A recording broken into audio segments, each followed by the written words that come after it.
It's Tosh time, hello! Welcome to the David Eagle podcast with me, David Eagle. Me and the Eagle Skinner. And, well, I'm trying to speak faster there. I was trying to speak faster. To make it a shorter yes, one. to make it a short podcast, because I thought, well, there's no way that we can make it a shorter podcast ordinarily. No. So if we can't do it by getting rid of things that we say, we can try and speak faster. That's the idea. So let's try and make a concerted effort to do that. Let's start with the members group. We had an increase of 4 last week. So what do we got this week? We were up to 58. My goodness, a fast drum roll.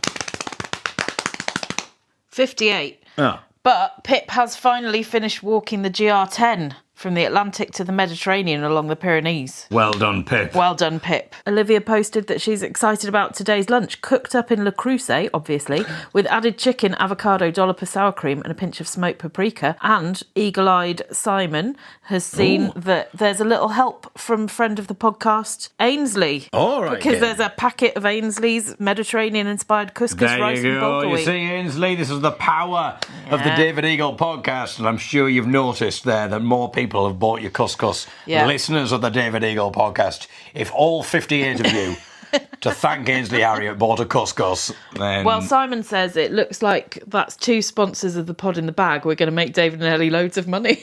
Yeah, we'll recoup the ground from Leicester. We should have thought about asking him more about Le Creuset.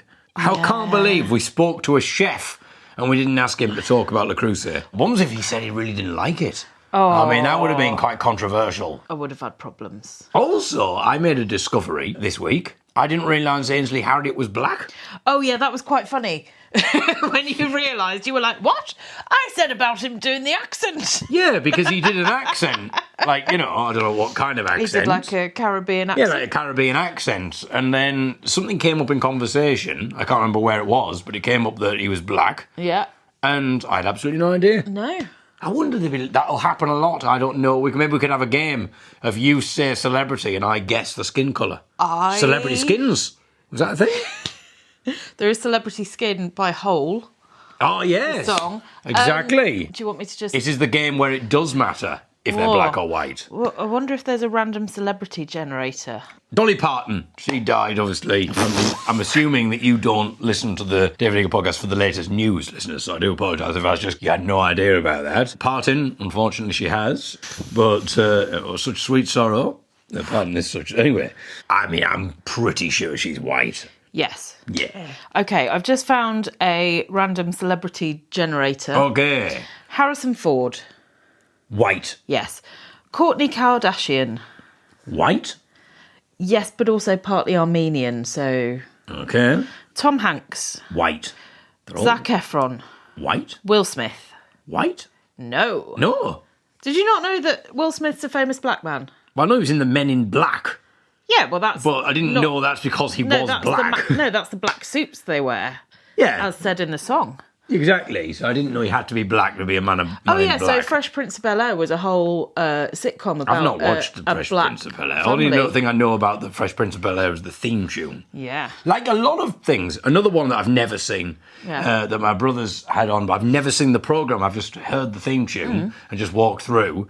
Have you ever felt like this? Round the twist. When strange things happen, are you going round the twist? I know. a great show. The theme tune, don't know anything about what it's about. Because maybe- normally I was just going into the room or out of the room when that theme tune would come on. And it wouldn't have had audio description on. I remember getting the audio cassettes of Pingu. Yeah. And this was obviously... well, no, obviously they'd described it. Oh, okay. There was someone describing it. It wasn't just... just for people who enjoyed the noises. I was just Pingu, thinking... black. Because I had the I've audio... no idea. No, Pingus are white. Black and white is Black a and white. penguin. Crosses boundaries. Yeah, no, but I don't know. I knew zebras are black and white. Yeah. Badgers. Black and white.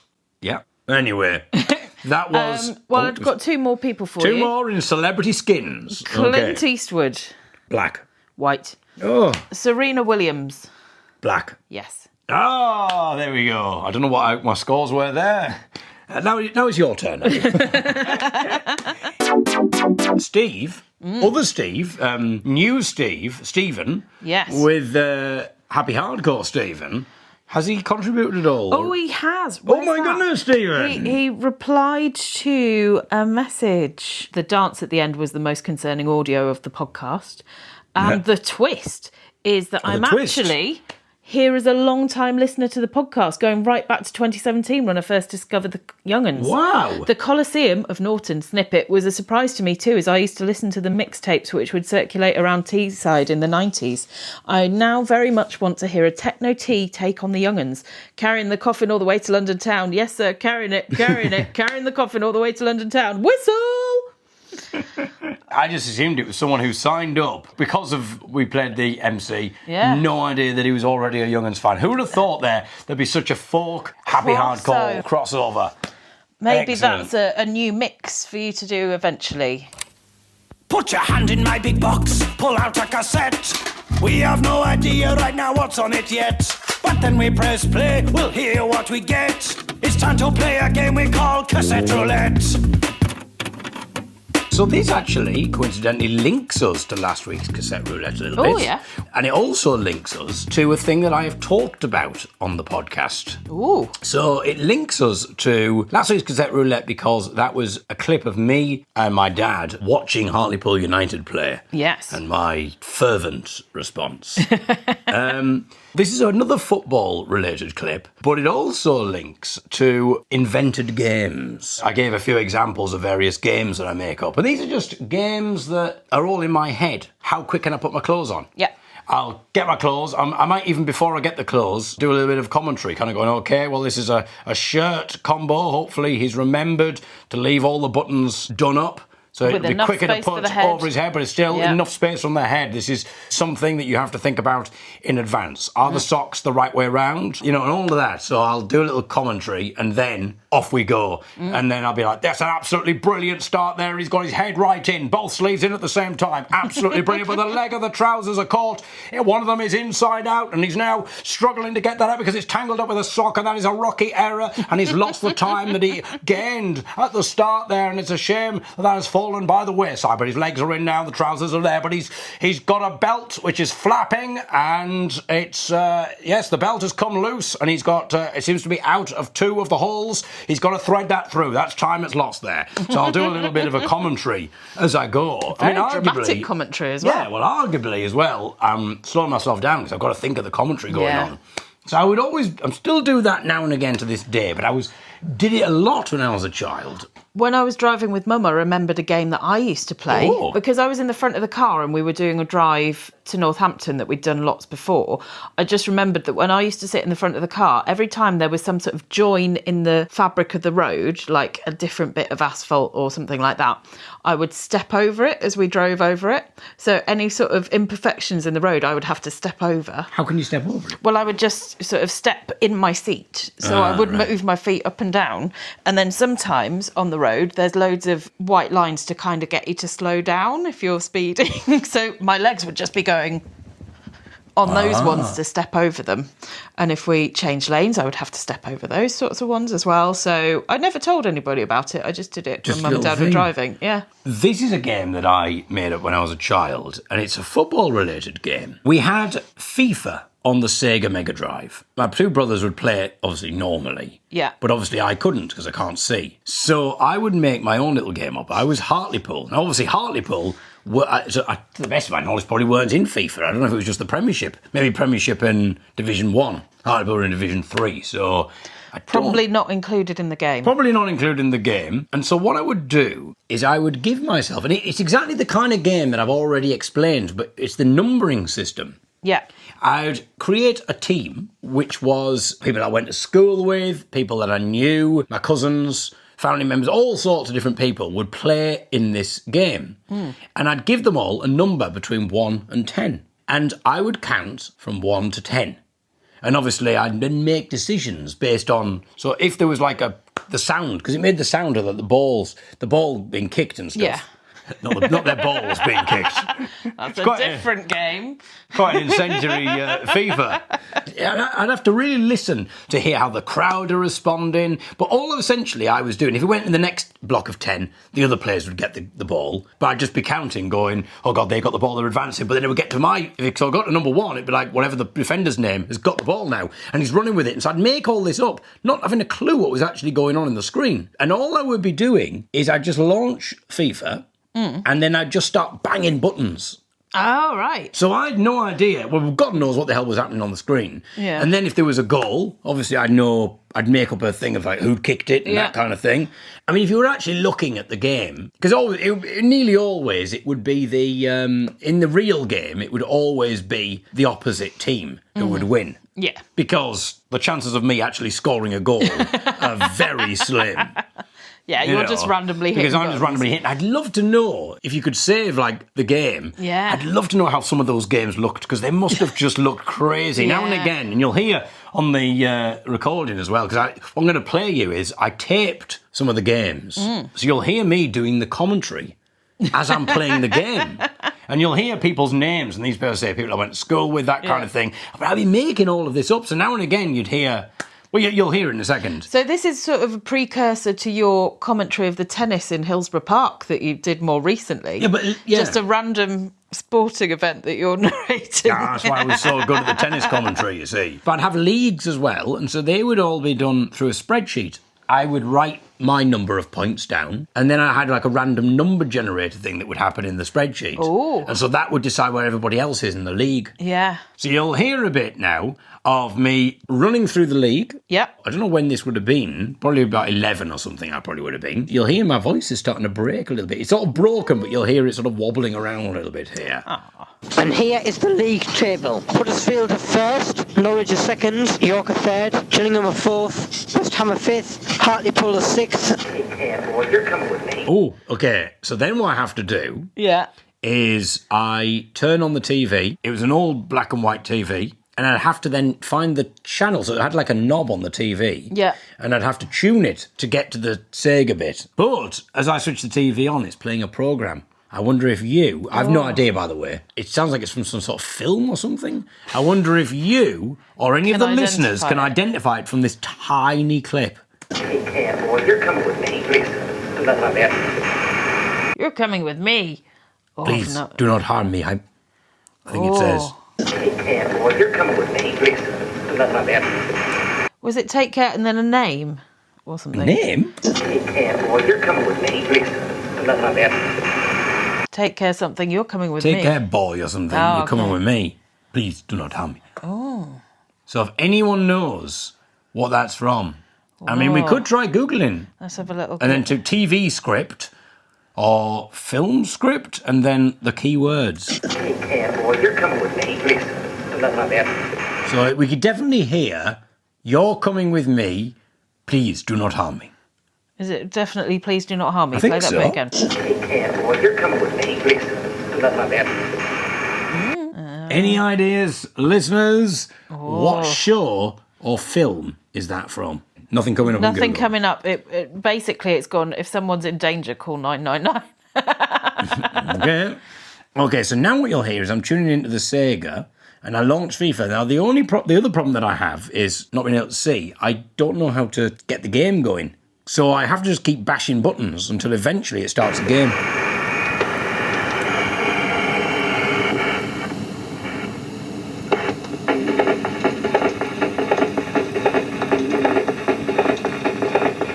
So this is me just bashing buttons, hoping that eventually I'll be able to play my made-up game.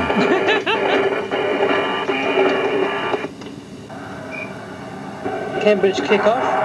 You've just So this is Hartlepool versus Cambridge, okay. Classic clash. struck the ball, but Darren Crockley's got attempts, and now Lee Ferguson. Lee Ferguson's fouled. So did you hear that noise? It was like, ooh! Yeah. That's because in the game someone's fouled, so I then Oh, incorporate so that you've put that into your my commentary. Lee Ferguson. Lee Ferguson's fouled through a Hartlepool free kick. It's Gavin Hinton to take it. It's David Eagle, who gets it to Robert Orton. Good cross from Orton, comes out and scores, and it's Cambridge 0, Hartlepool United 1. Now, although Cambridge did run the kick-off, Hartlepool really did master that one brilliantly. Good free kick. All commentators Classic nose blow of the from commentator David Eagle. there. Well taken.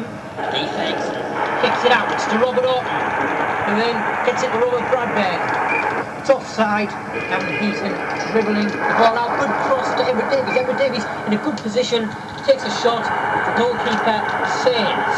Robert Orton, he's quite good at taking out the defence. He's in midfield now. Pass passes it to Richard Baker, who comes out against the goal. Cambridge with the kick.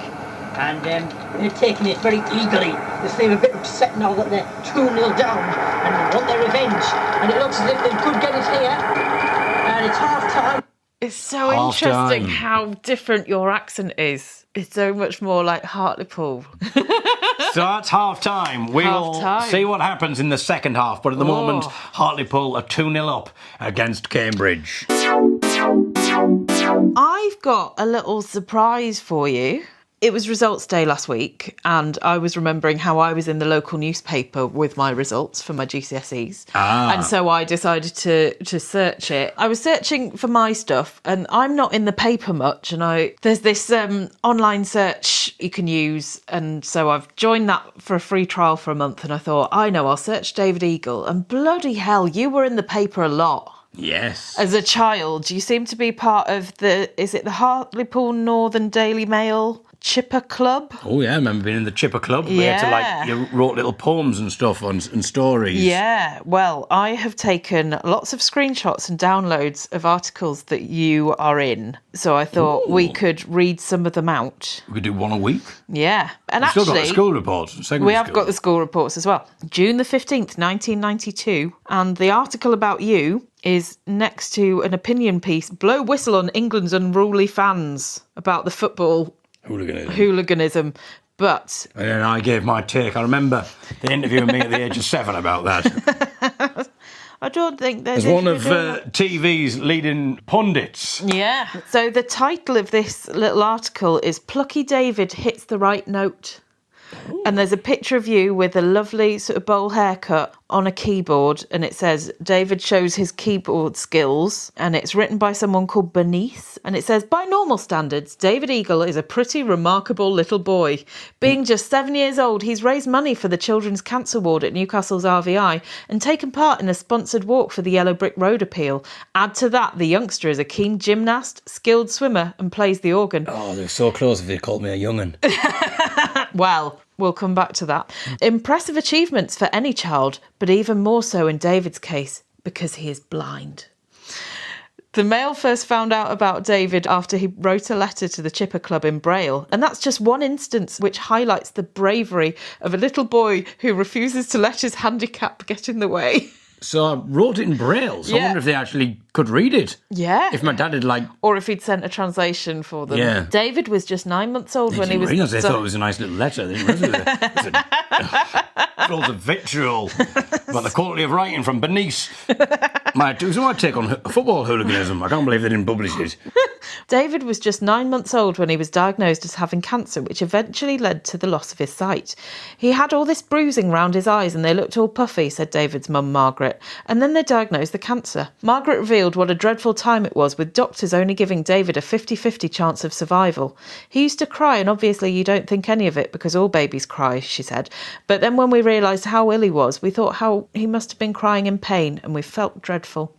David underwent months of chemotherapy and thankfully he responded well and now has a clean bill of health, although he still returns to hospital for annual checks. But my bill is a side effect. The youngster talks animatedly about his hobbies and even shows his skill at playing Elvis Presley songs on his organ. I've been having lessons for a long time I got now. my keyboard out. I've been having lessons for a long time now, he said, and I go to gymnastics and swimming. And now that he's adept with his braille machine, David is able to write, hence the letter to Chipper. But his real ambition is to be a DJ, and with that in mind, he uses his cassette recorder to make his own radio programmes. Margaret laughs as David dashes around the house, bringing his possessions to show them to you and keeping you amused with stories about wanting a pony and a sheep for his birthday. Do you remember that at all? No idea.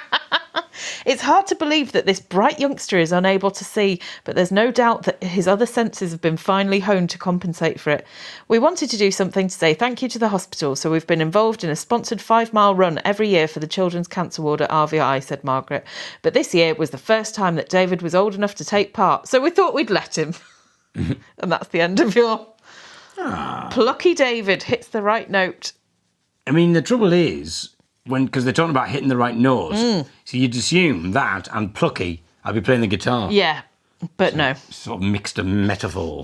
Yeah. In another one, you with a celebrity.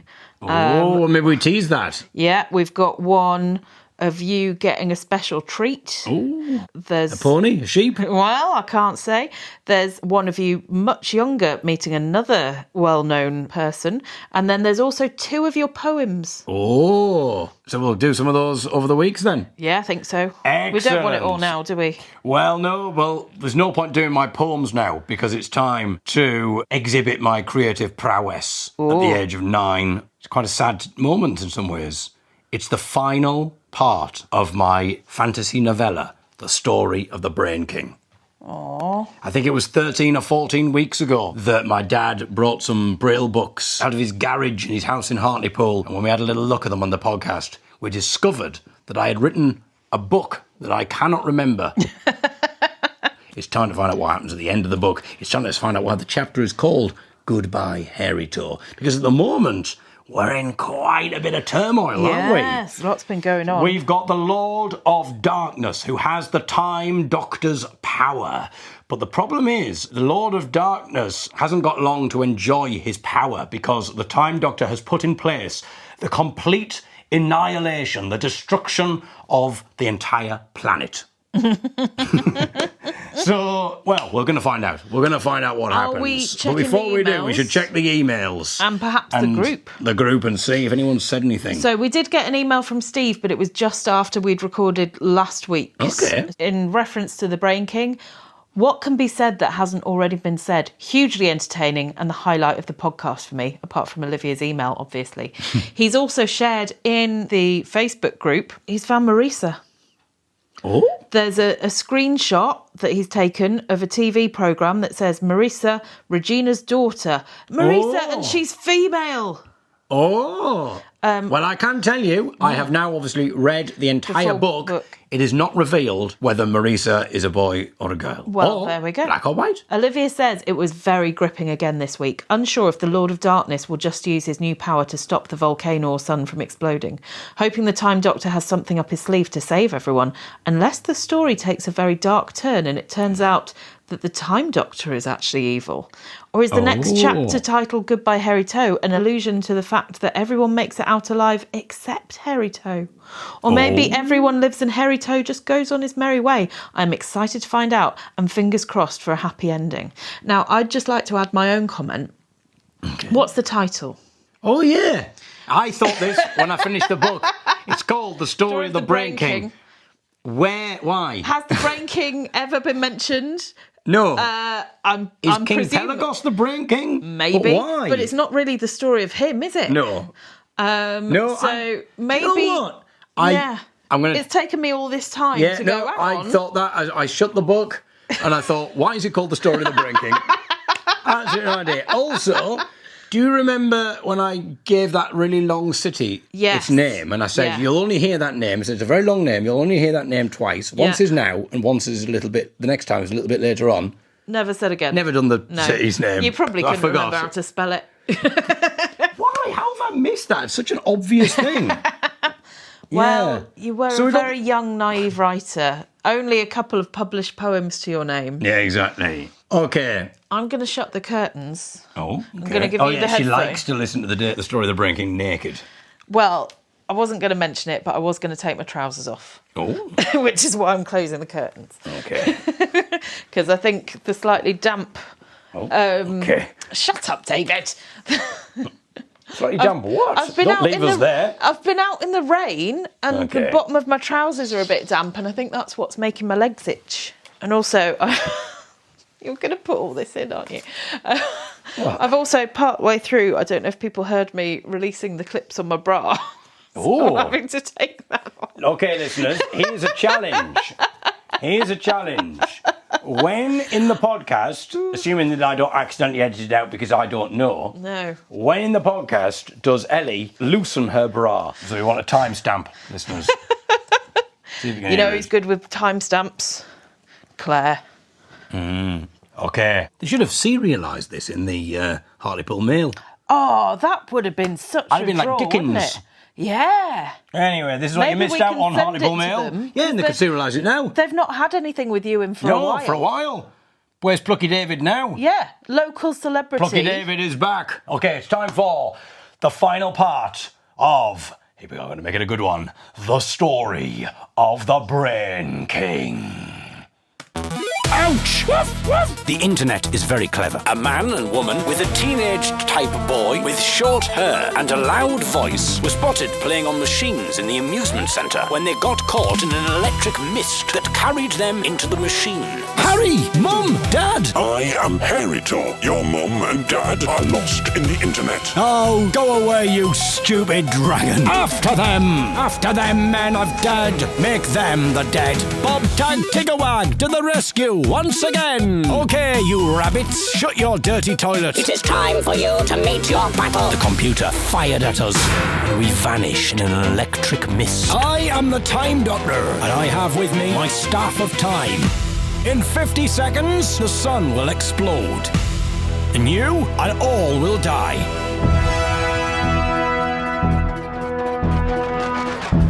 The Story of the Briain King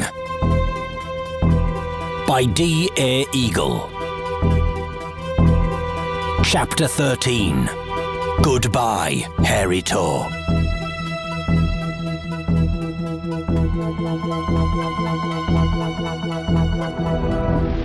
The Lord of Darkness did not know what to do. He knew that if he did not give the Time Doctor his staff back, then he would die. But if he handed his staff back to the Time Doctor, then the Time Doctor would have won. You have 30 seconds to make your choice, said the Time Doctor. We looked at the screen, hoping that the Lord of Darkness would throw his staff back to the Time Doctor and save our lives. If I give you back your staff, shouted the Lord of Darkness, what will you do? Well, let me explain, said the Time Doctor. Because we've got time for an explanation.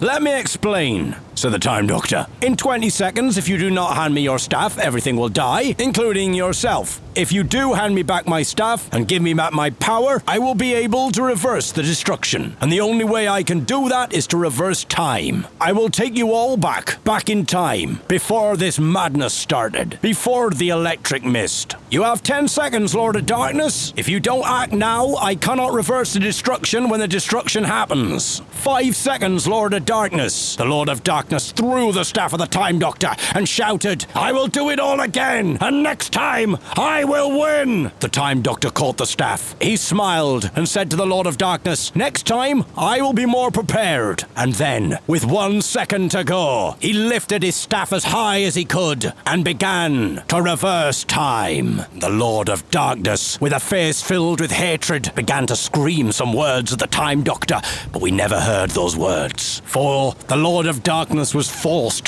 to inhale those words, and the Lord of Darkness began to speak backwards, and then the hailstones stopped in mid-air and began to rise. The clouds began to fade, and the sun got brighter, and the wind seemed to suck rather than blow. Then dead men on the battlefield sprung back to life, and then we began to forget more and more, forget more and more, and...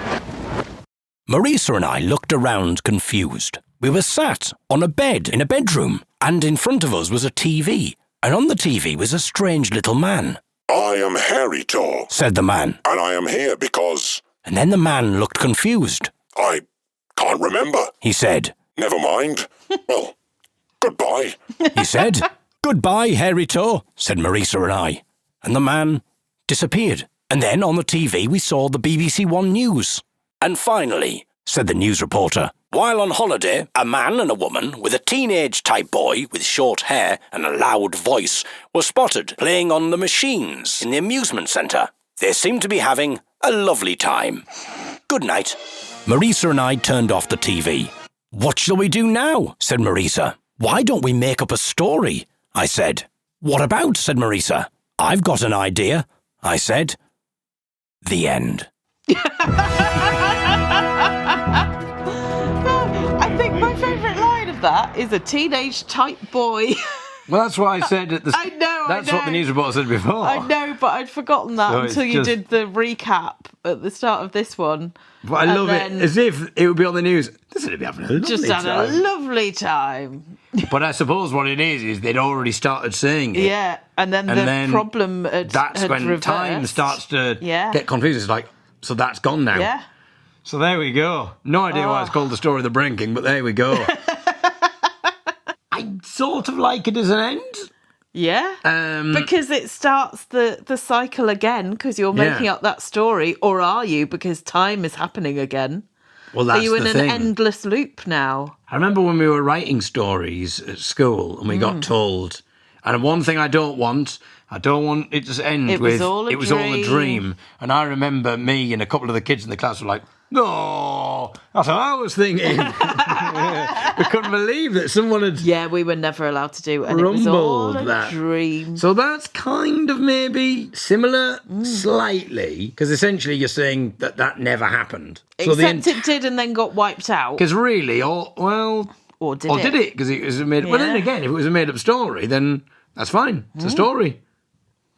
So actually, it's quite a clever end. It is quite a clever end. Well done, Now- you. I did tell you one of the poems that I found, and you said that was perhaps the inspiration for the story of the Briain King. You said you'd found a poem about a volcano. Yeah. Well, there was in the Time Doctor's destruction scene, Yeah. the first one, when he blew up a mountain to kill a dragon and then didn't kill the dragon. Yeah. He did a little poem about a volcano. Yeah. So I'm assuming that's the same one I that believe you found. I think that was the one. Watch the volcano, hear the sound, feel the volcano shaking the ground. The volcano goes roar. The molten lava begins to pour. The volcano glows in the dark. It comes up in flames and ends up in sparks. Now the volcano is coming to an end. The molten lava slowly descends. David Eagle, June the 20th, 1994. The article I read out before that they nearly called you a young'un. Right. I decided to do a search for local news on young'uns, and in the Sunderland Daily Echo and Shipping Gazette, there was a little piece called Mall Throbs to Young'uns. Now, this is from July the 4th, 1992. A packed mall at Stockton ensured a warm reception for the latest young heartthrobs to hit the charts. The five-strong group Take That started with their current top 10 hit, It Only Takes a Minute, and followed with previous singles, Promises, Once You've Tasted Love and Do What You Like. The screaming fans lapped up the 40-minute set, performed athletically to backing tapes by the boys, and were rewarded by an encore of their favourite, It Only Takes a Minute. An ambulance outside was kept busy taking care of young fans who'd fainted. That's written by Joanne, who was 15.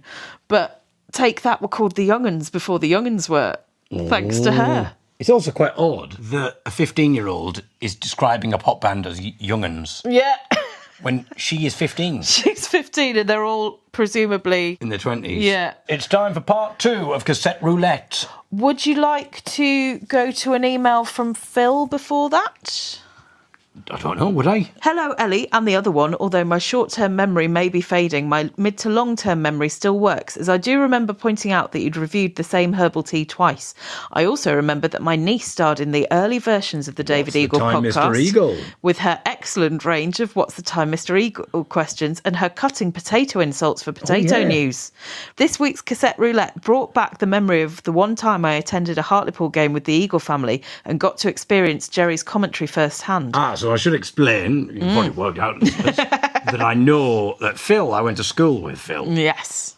Before the game, David made a big point about Hartlepool having the best half-time pies in the world, only for them to be sold out when Jerry reached the front of the queue. That was true. No, I don't know about the world, but we were the best. We had the best pies in football in all of the leagues. Whoa, was that a proper official vote? Yeah. Nice. So the pies were all gone when your dad got to the front of the queue. Can you remember what he had instead?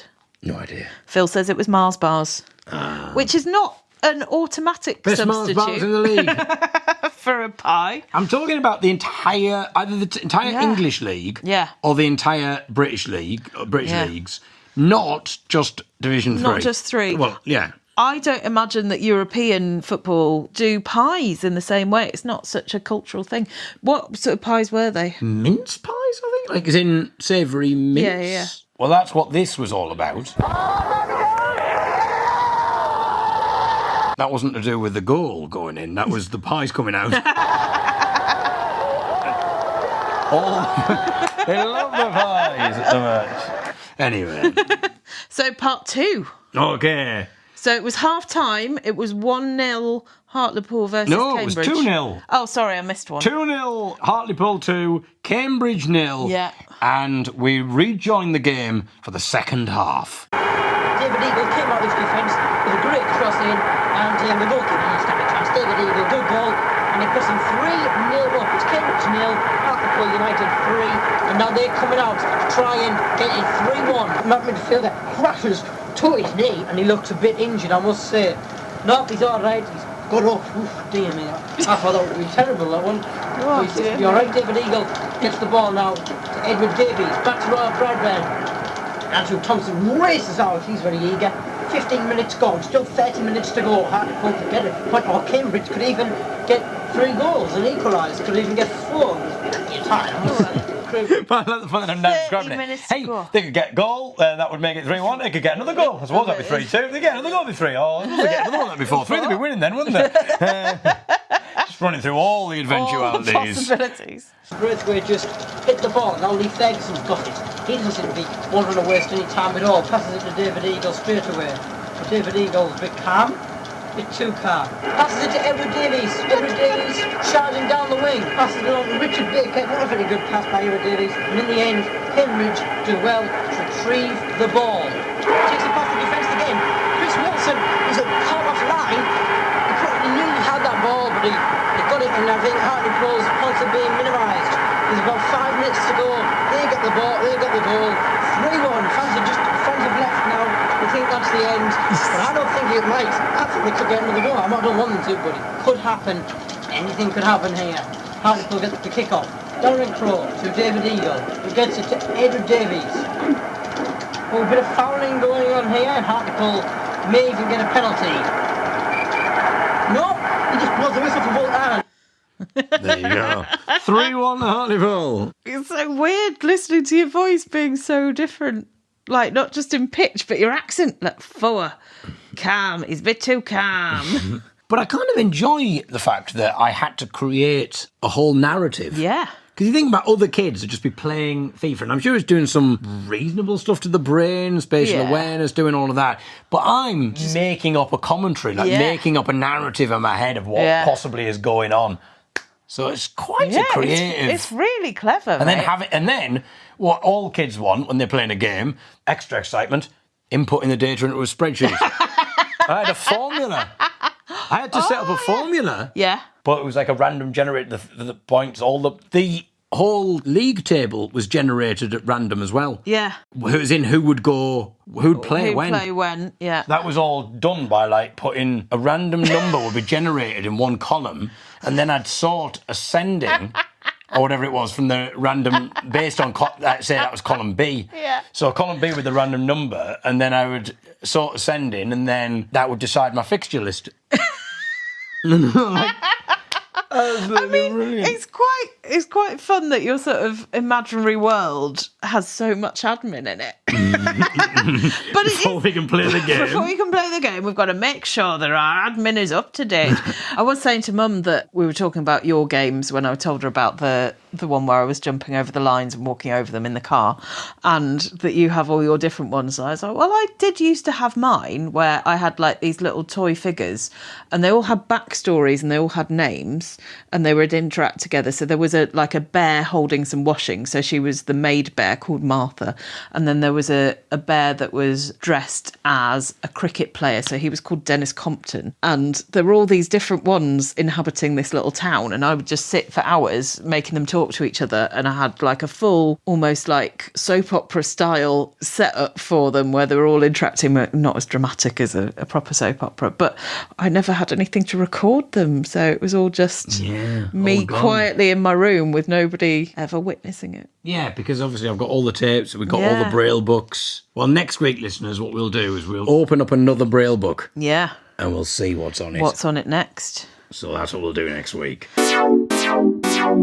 Steve, I have the rest of his email. I've now caught up with... So you wanted to be the T-Deppers, and we never did that, did we? The T-Deppers I mean, jingle. to be honest... Here come the T-Deppers, listen up. There's lots of things that we say that we'll do that we just drop by the wayside, so... What have you got for us, Steve? Hi, David and Ellie. I've now caught up with the podcasts after a hectic fortnight. I won't dwell too much on nipples and wine, other than to mention singing in accents. The Stowaways sometimes sing Shallow Brown, and the guy who leads it does tend to use what might be described as a black American accent from the time of the cotton plantations, if you get my drift.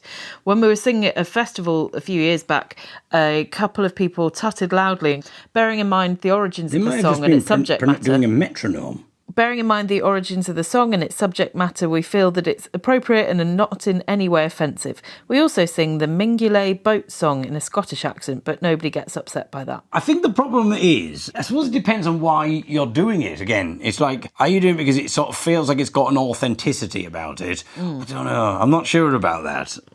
I don't know. It's such a difficult one. I think people view it differently now, if you know what I mean. And so it's that thing. It's almost like, it's the same with like the blacking up Morris dancers. Even if there was that's not the origin. Like, it's not a racist thing, blacking up, is it? You know what I mean? Like, for the Morris dancers, it was to disguise themselves. Yeah, the blackface paint rather than blacking up. Oh, sorry, yeah. Because when you go, oh, blacking up, that's not offensive. That's... David. Yes. Okay, so they're not blacking up. No, they were using coal dust to disguise themselves. And now they would like paint their faces or something, the Morris dancers. Yeah. And then there was a big thing about whether that was something that should be done. And people were saying, well, you can't do that because it's blackface, etc., etc. But people were saying, but the reason we did it traditionally was because it was a disguise. Yeah. It's so that your bosses at work wouldn't know that it was you. So you could like jig around and you could play the fool and that kind of thing. And there was an anonymity about it. That was what the whole black thing. But unfortunately, obviously, people then look at it and go, it's got bad connotations. Yeah. And it's so difficult because... some groups have now changed to different face paint colours which because it achieves the same thing. Job. And the problem is, that's not its original intent. And obviously, but the trouble is, society view certain things. So for those people who don't know the origin, if they just see loads of people dancing around with black face paint on, they may assume it's the wrong thing, especially when 15 years ago, whatever it was, Nick Griffin from the BNP, the British National Party, said that we should go into folk clubs. He should, the BNP members should go into folk clubs and join Morris dancing groups in order to try and recruit, because his logic was people sing songs in folk clubs that are British. Yeah. You know, a lot of British songs, a lot of English songs, and so surely it's ripe. If they're singing that kind of music, it's because they're proud British people. And so they'd be ripe for recruiting. Not understanding that just because you sing songs from England doesn't mean to say that you don't like other types of music. Well, case in point, a Young'uns folk fan, also into his 90s happy hardcore. Yeah. But I suppose with all of that going on, when you've got the likes of Nick Griffin saying, oh, you should join Morris dancing conventions, you could imagine a BNP member getting the wrong idea when he turns up and sees loads of Morris dancers with blackface, kind of going, brilliant, the job's done. You know, like, so it's difficult, but... And also, what I would say, Steve, I would say, like, and obviously you do what you want, but the fact that people are tutting, maybe that's a... But it's very difficult without hearing it to know. So what I'm saying, Steve, is send it in, my friend. Let's hear it. Let's hear your impressions, listeners. I was very impressed by how respectful the MCs were, as they often added, yes, sir, to the end of their gibberish. At least that's what I heard. I was even more impressed with David's dancing. Thank you, Steve. Single song words. I think most of them have been covered by my fellow listeners, but there is a phrase that always triggers the same response from me when someone says, I should be so lucky. Yeah, but again, Steve, that's really stretching. That's 5 words. Poor Steve's getting an absolute battering. He's just caught up, and I'm having a go at his band. Now I'm having a go at this.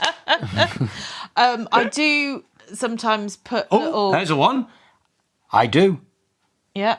What am I thinking of? I do. ABBA. Yeah. Sometimes I do put tunes to normal phrases as things happen. So the other day I had to get some cash out and haven't used a cash machine for absolutely ages. And it said, take your card and the cash will follow. So in my head, that was then to the tune of En Vogue, Free Your Mind. Take your card and your cash will follow. And that's all it's ever going to be now. I'm trying to think what that song is. Free your mind and the rest will follow. Okay. Be That song is colourblind, not. Oh, don't yes. be so shallow. Of course. Ba, ba, ba, ba, ba, ba, ba, ba. Yeah. Baby, you need to learn how to see me. I do it if I'm putting my socks on. Yeah. I'll sing, get your socks on, get your socks on, David. Yeah. I'll sing that. If I put Oddsocks on, remember I created a character called Mr. Oddsocks. Yes. And it was this kind of butler. He was a bit like he was your butler. He was a butler, Yeah. but he'd been in the family for like many years. Yeah. And his father before him had also been a Generations butler. of Oddsocks. And so it was kind of like, Mr. Oddsocks. A lovely breakfast as ever, Mr. Oddsocks. You and your father have been loyal to our family for many years. Why, it's a pleasure to serve you, sir. Thank you, Mr. Oddsocks. Take the afternoon off. And you don't... See your wee lassie. Yes, your father was a bit of a one, Mr. Oddsocks, before he settled down. Who was your other butler? Oh, Chester? Oh, it was Chester. Yeah. So he's not Chester Oddsocks. Chester made it into my Radio 4 show, I He think. did, didn't he? I think so, Well, yeah. it was definitely recorded for it, whether it made the cut. He did make the cut, yeah. Ah, great. That came from a thing with the young'uns, not take that. We were drinking after a gig, and then somebody said something about, I can't remember, must have said something like, where do you come from, where do you live, to somebody. And he went, Chester? In the way that he said it, The intonation sounded was like he was. I said, it sounds like you're calling calling your butler. And so that became a bit of character. And then the three of us went, Chester, Chester, Michael Chester. And so that now has become a little bit of a character. So much, and I've done it a couple of times in stand-up for various different things. And I think he made it into the Radio 4 show. Chester, you called, sir? No, perfectly warm, thank you. Do you remember the other butler sketch that I had, which may have been with Chester? I can't remember. He was talking to his chef or something. The posh man was talking to his chef, and he had dinner guests there. The butler came. Oh, that's right. The butler came out, Chester, and then the butler came out, and he said, "The cook wants to know, sir, do you like your butter salted?"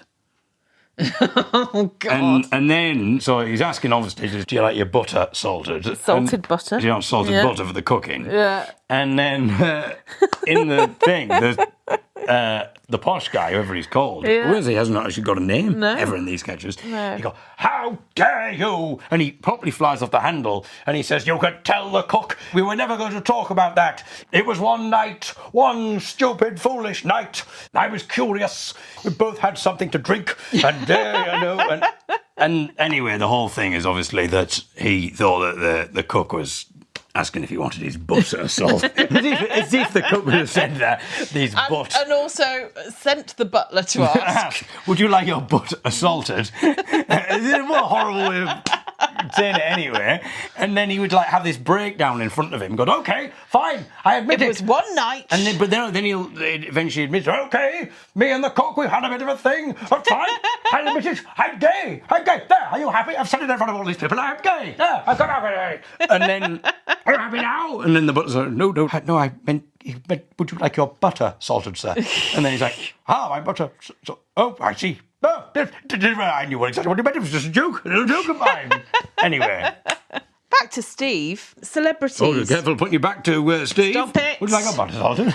Looking forward to finding out who Ellie met in the supermarket. I'm a bit low on celebrity meetings, other than the young'uns, of course. He's met Take That. We saw Dara Briain at Reykjavik while on our cruise, but he looked quite grumpy at the time, so we didn't approach him.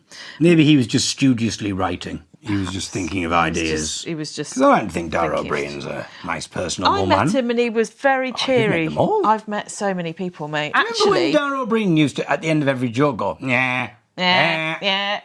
And then he must have decided that he'd stop eventually. But he used to. It was around the same time when he was a newer comedian when he would do Radio 4's Just a Minute a lot. Oh, so and eventually they had to just stop buzzing. Yeah. Because they couldn't do him for hesitation. Because every time he'd say, yes, now you're talking about something, and then he'd suddenly go, that's what I said to him, and then he said, what you doing, man? I can't do his voice. No, you can't. He'd do a punchline, and then he'd at the end of it go, that's what I said. I can't not doing it at all. But then they got hesitation. Right. And eventually the producer must have just said, you can't. It's not You're hesitation, just gonna have it's to, just his speech pattern. You're just going to have to let Dara or Briain do it. At the end of every thing. Which almost sounds, when you're doing it, a bit like General Melchett in Blackadder Goes Forth. Nah. Have you shot for being rude to a lady? Nah. I have you shot for being rude to a lady. I can't do an Irish accent. No, you can't do an Irish Let me see if I accent. can. What can I do? Is there anything I can say to get it?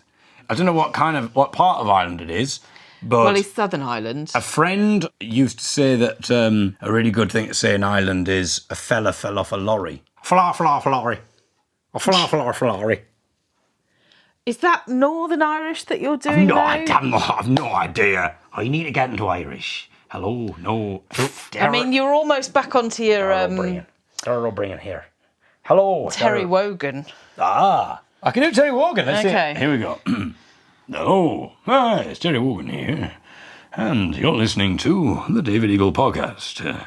Now we know, I don't know if you've ever heard this before, but a little joke here, a little thought, a little observation, quite a novel observation actually. I don't think anyone's made this before, but when I was alive and hosting my show on BBC Radio 2, I used to have TOGs, which stood for Terry's Old Guys and Gals.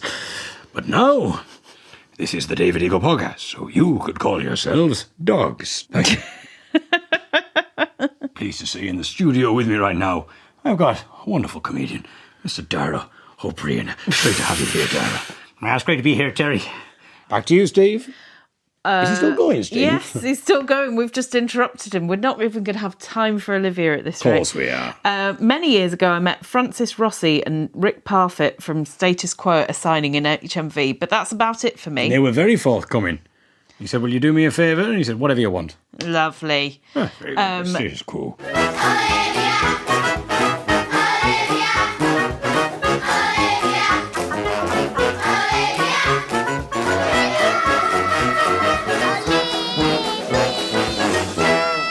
Hi, David and Ellie. Another brilliant podcast to keep me company on another long journey. What are you off to this time, Olivia? Well, Actually, I just didn't realise she can't answer, can she? It's not interactive. No. I can't believe how serendipitous it was for me to be talking about Nosh in my last email and then for Ellie to meet Ainsley Harriott. And the fact that Nosh rhymes with Tosh was the icing on the cake. Smiley, laughy, cry emoji. I loved everything about this week's podcast, including the suspense that Ellie created in the group. Capitalised the group. I like that. Yeah. With us all trying to guess who the famous person was. Oh my God, the Martha Reeves Star Spangled Banner has actually outmurdered Fergie's version, tombstone emoji. I didn't think it was possible, but here we are, laughy emoji. I felt so sorry for her backing singers. They actually did a really good job given the circumstances. I watched the DJ Techno Podumentary interview on YouTube and it was brilliant. We haven't done that yet. No, I've not done that yet. Especially the ending. What a turnaround. Oh, wow. Definitely try to interview him if you can. Brilliant. Well, I'm So glad that we got fantastic. the stamp of approval from Olivia there. Yeah. Right, okay, we're going to reach out this weekend. Maybe next week we'll try and get an interview with Kev Carey, a.k.a. Technotti. I think it was Technotti was Kev Carey. Yes. Ellie mentioned the long queue waiting to see Ainsley outside Morrison's. While I was on my camping trip in North Wales, we ended up on a queue for a pizza van. We arrived at 4:50 as we thought it opened at 5, but we're told it wasn't opening until 6. So we decided to go away and come back closer to the opening time, so came back at 5:35, only to find a queue of 20 people already waiting. This was frustrating as we needed to order 15 pizzas, not all for me. And when we finally received our pizzas, it was 7:30 p.m. They were very much worth waiting for, proper wood-fired variety, and the chaps making them did an excellent job considering how much they had to get through. So my content question of the week for you guys and listeners is, what's the best, worst, most infuriating queue you've ever been in? Do you enjoy queuing, and have you had a favourite queue that you've been in, or do you have any queue horror stories? My least favourite queue is when somebody stands too close to me, when there's not even like a need to really bunch up. So I was waiting for the ticket office at Sheffield Station once, and I was the next person to be served, and there was one woman behind me and no one behind her, and she stood so close that she kept touching me with her boob. Ooh. And there was no reason, and she was on her phone as well and talking really loudly, and then her bag was really big and kept hitting me as well. And I did actually have to say, can you just step back and give me a bit of space, because this is weird. And she went, whoa, whoa, and then did. It is strange. We'll maybe have a little think about the queue question. Yeah. we went to the Turkish baths again. Yes. That was a strange experience. We were in the sauna. It's not so much of a queue situation, that is. It's more that you have a look how many people are in. And if the place, if there's a lot of people there, you think, well, we'll go into one of the other rooms or something like that. But anyway, this couple, we just seemed to be quite unfortunate that we would go in somewhere and then we could hear these two women having a full conversation, like really loudly, no matter where it was, whether they were in the plunge pool or the cold water, they'd be like dousing themselves in cold water and still managing to have a full conversation as if nothing's happening. And then they would be in one of the stream rooms and you'd hear them, and then they'd be... But it almost seemed like every single time we'd go into a room, we'd hear this conversation, it would come towards us, getting closer and closer, and then they'd come in and they'd just talk really loudly.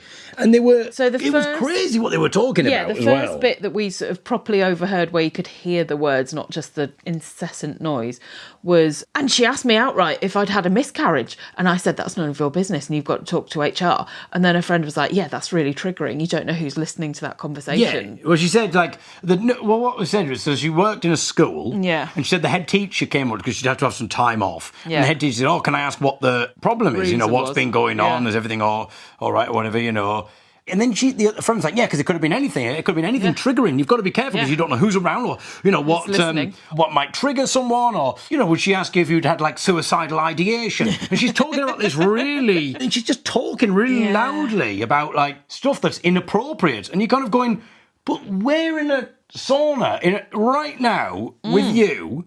You don't know who we are. You're talking about suicide. You're talking about miscarriages. Abortion was mentioned at one point. It's like the lack of self-awareness was absolutely crazy. That was the other thing as well. It was like, we might know the head teacher. We might have been able to garner enough clues from what they were saying. And you just think it's so indiscreet to be having this... Why are you having this conversation now? And also, the fact that you're having a conversation ordinarily, I think, is a bit weird. And it does say quiet, please, on all of the doors in the whole area. And these people presumably work as teachers. Yeah. This is what frustrates me as well. They work as teachers. They're presumably telling their kids not to talk and that kind of thing and to be respectful. And then they're in a sauna, in a closed, confined room with other people. Nobody else is talking. No one else is talking. And they're just having a conversation really loudly, talking about miscarriages, abortion, talking about all this stuff, and then having the audacity to say that you don't know who's around and these things could be triggering for people. Yeah. Absolutely ridiculous. The lack of self-awareness. Then this lack of self-awareness got worse because they were then bitching about their partners.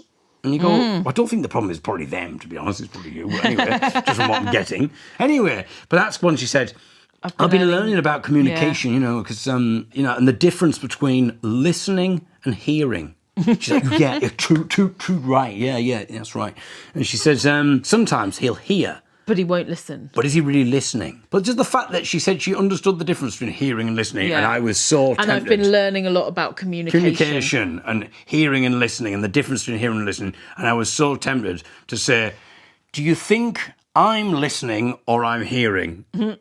I'm not listening, I'm not actively listening, but I'm clearly hearing. And there seems to be something rich about saying you understand the difference between hearing and listening, and you're forcing yourself upon me.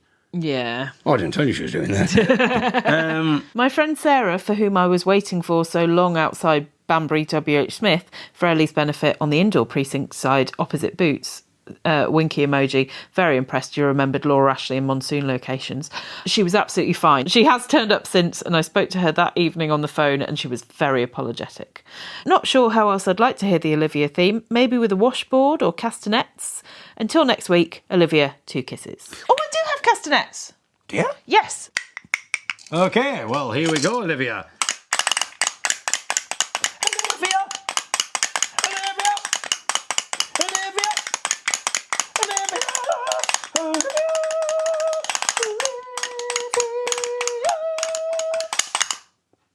That's very good. Oh, yeah. I'll tell you what, I shall end on this. There's something I meant to mention when you were talking about your GCSE, you were talking about people getting their GCSE results. Yes. And you were talking about looking in the paper. Yes. And people talking about the results. I remember a Look North thing for the North East News. Yeah. They said, now we head to the school, to so-and-so school for they're getting their GCSE results. And then they interviewed this woman, and she opened the envelope, and she'd got all A's or something. She got an A in English, and she said, that's what I wanted. Or maybe it was A levels. She was like, that's what I needed. Yeah. I needed an A, and I've got an A in English. And the interviewer said, "How does it make you feel?" And the woman went, I can't find the words. And you're like, well, if you can't find them, what bloody hope is there for anyone else? That's what an ear gets you. Thank you very much for listening. We'll be back next week. Until then, from me, David Eagle. And me, Ellie Eagle Skinner. Goodbye. Bye.